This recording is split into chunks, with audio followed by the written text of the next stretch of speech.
एक बार फिर से आप सभी विद्यार्थियों का स्वागत है इस चैनल में। दोस्तों आप लोग कमेंट करके बताइए कि कौन कौन मेरा वीडियो डेली देखता है, रेगुलर स्टूडेंट कौन कौन है, कमेंट जरूर कीजिएगा।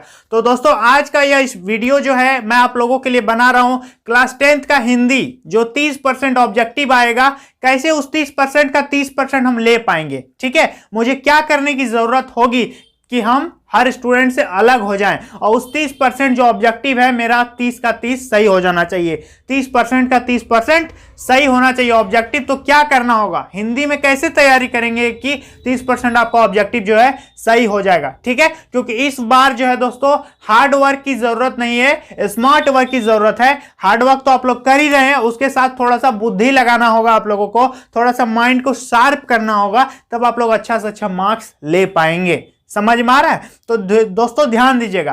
तो दोस्तों हिंदी में कैसे आप अच्छा से अच्छा मार्क्स ले सकते हैं, तो हिंदी में सबसे पहली बात, मेरी बात को ध्यान से सुनिए, सबसे पहला पॉइंट हिंदी में आप लोगों को करना क्या है कि जितना भी लेखक और लेखिका है, ध्यान दीजिए कि जितना भी लेखक और लेखिका है, पूरा बुक का बिल्कुल नहीं, पूरा बुक का नहीं पढ़ना है, जो नया सिलेबस में है सिर्फ उसको। जितने भी लेखक और लेखिका हैं उनका नाम समझ में आ रहा है कि ये लेखक ये लिखा है, ये लेखिका ये लिखी है, महादेवी वर्मा ये लिखी है, प्रेमचंद ने ये लिखा है। तो ये सभी चीजों को याद कर लेना है, पूरा बुक बिल्कुल नहीं, जो नया सिलेबस में है बस उसी को याद करना है। समझ में आ गया? लेखक और लेखिका का नाम याद होना चाहिए सभी को। और कौन कौन याद कर लेगा मुझे कमेंट करके जरूर बताइए। ठीक है, और जो याद नहीं कर पाइएगा वो भी कमेंट कीजिएगा, उसके लिए मैं अलग वीडियो बनाऊंगा। समझ में आ रहा है कि कैसे उसको याद किया जाता है। ठीक है, लेखक लेखिका हो गया। अब कवि और कविता। ठीक है, राम लक्ष्मण परशुराम संवाद कौन लिखा है?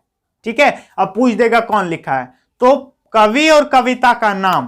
क्या पूरा बुक? जी हां, बिल्कुल नहीं, पूरा बुक को नहीं पढ़ना है, जो नया सिलेबस में है सिर्फ उसको याद करना है। मेरे प्यारे छात्रों छात्राओं कि जो कवि और कविता का नाम है वो कंफर्म आएगा, 100% गारंटी है कि जैसे ही क्वेश्चन पेपर आप खोलेंगे वहां आप लोगों को 10-12 क्वेश्चन ऐसे ही मिल जाएगा कि ये लेखक ये कौन लिखा है, ये कविता किसका लिखा हुआ है, इस लेखक ने कौन सा कविता लिखा है, ये चीज आप लोगों का आएगा कंफर्म एग्जाम में। तो लेखक लेखिका का नाम, कवि कविता का नाम 100% याद होना चाहिए आप लोगों को। पूरा बुक बिल्कुल नहीं, only new syllabus. Is that clear? Now coming to the next point, अगले पॉइंट पर आते हैं हम लोग। अगला पॉइंट क्या करना है कि उस लेखक या लेखिका, उस कवि या कवियत्री जो भी है, ठीक है, उसका जन्म और उसका देहांत। समझ में आ रहा है? उसका जन्म और उसका देहांत, और वो कहां से बिलोंग करते थे। समझ में आ रहा है? और वो कहां से बिलोंग करते थे, और उनसे जुड़ी हुई महत्वपूर्ण बातें, और वो क्या लिखे हैं, उनसे जुड़ा हुआ कुछ खास चीज। समझ में आ रहा है? जैसे हमारे जो हरिवंश राय बच्चन थे वो क्या थे, विदेश में जो थे हिंदी के विशेषज्ञ थे, तो उनसे जुड़ा हुआ ये खास बात हो गया, हुआ कि नहीं? उसी प्रकार जैसे गोस्वामी तुलसीदास हैं, उनसे जुड़ी हुई जो महत्वपूर्ण खास बातें हैं उनको आप याद कीजिए। उनका जन्म कहां हुआ, कब हुआ, उनका देहांत क्या हुआ, उनसे जुड़ी हुई क्या क्या कुछ खास स्पेशल है, ये सब चीज आप लोगों के एग्जाम में पूछा जाएगा। समझ में आ गया? तो लेखक लेखिका का नाम, कवि कवियत्री का नाम, उनका जन्मदिन, उनका मृत्यु तिथि, ये सब चीज जो है याद रखना है आप लोगों को। ये क्वेश्चन एग्जाम में आएगा, 100% आएगा। समझ में आ गया यहां तक? और बात रही व्याकरण में क्या आएगा, तो दोस्तों व्याकरण का वीडियो अलग मैं बनाऊंगा, और यदि आपने पूरा हिंदी में नहीं देखा है कि क्या पढ़ना है क्या छोड़ना है, तो उसका वीडियो का लिंक मैंने डिस्क्रिप्शन में दिया है, जाकर के अभी तुरंत देखिए कि क्या हिंदी में आप लोगों का आएगा, नए सिलेबस में किसको रखा गया और किसको हटा दिया गया है, ये जानना एकदम 200% जरूरी है। तो लिंक नीचे डिस्क्रिप्शन में है, जाकर के अभी तुरंत देख लेना सब, और उसको जाकर के पूरा देखिए कि कौन सा चैप्टर पढ़ना है कौन सा चैप्टर नहीं पढ़ना है।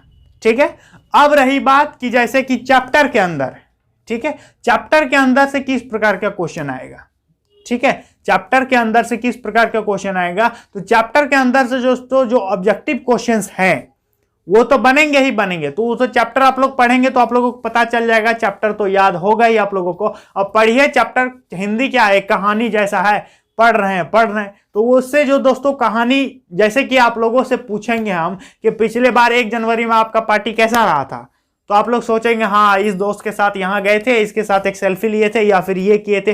तो एक स्टोरी की तरह आप लोग को कहानी पढ़ना है, ठीक है। जैसे आपके जीवन में जो घट रहा है, कल आपके साथ क्या क्या हुआ वो डेफिनेटली आप लोगों को याद होगा। उसी प्रकार से एक कहानी को अपने दिमाग में बैठा लेना है कि हाँ ये है, समझ में आ रहा है। तो उसके अंदर से जो क्वेश्चंस बनेंगे तब आप लोगों का वो आसानी से हो जाएगा। लेकिन मैं जो आज बता रहा हूं कि लेखक लेखिका का नाम, कवि कवित्री का नाम, इनका जन्म तिथि, निधन तिथि, इनसे जुड़ी हुई कुछ महत्वपूर्ण बातें, ये सबसे क्वेश्चन कंफर्म आएगा, हिंदी में गारंटी आएगा। तो इस सब चीज को दोस्तों आप लोग याद कर लीजिएगा और मुझे बता भी दीजिएगा कमेंट बॉक्स में कि हम याद कर लिए हैं, ठीक है। अगला एक टेस्ट भी मैं आप लोगों से ले लूंगा कि किसको इसको याद है, किसको किसको याद नहीं है। तो मेरी बातों को जरूर मानिएगा आप लोग। 90% क्वेश्चंस जो है आएगा इससे, और जो भी मैं बताऊंगा आप लोग इस चैनल से जुड़े रहिए, मुझे सपोर्ट कीजिए ताकि मैं आप लोगों का सपोर्ट कर सकूं, ठीक है।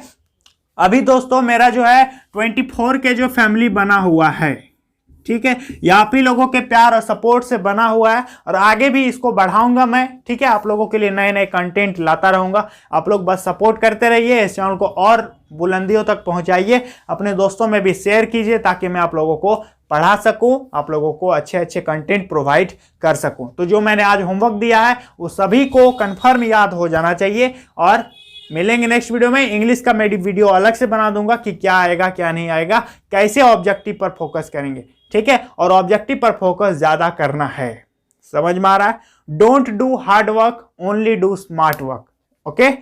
समझ में आ रहा है कि हार्ड वर्क तो करना ही है, ऐसा नहीं कि don't do never hard work. Hard work तो करना है लेकिन उसके साथ बुद्धि होनी चाहिए, समझ में आ रहा है। अब कछुआ और खरगोश वाला जो कहानी था, यदि कछुआ अपना दिमाग नहीं लगाता तो क्या होता, वो हार जाता, समझ में आ रहा है। तो थोड़ा सा अपना जो माइंड है उसको शार्प कीजिए, थोड़ा सा बुद्धि लगाइए, नया सिलेबस है उसका फायदा उठाइए, समझ में आ रहा है। यदि नहीं आता नया सिलेबस तो क्या कर लेते हैं हम और आप, आ गया है तो उसका थोड़ा सा बेनिफिट लेना है। मॉडल पेपर आ गया है तो उसका भी फायदा लेंगे, मॉडल पेपर आ जाएगा तो मैं आप लोगों को क्लियरली बता दूंगा।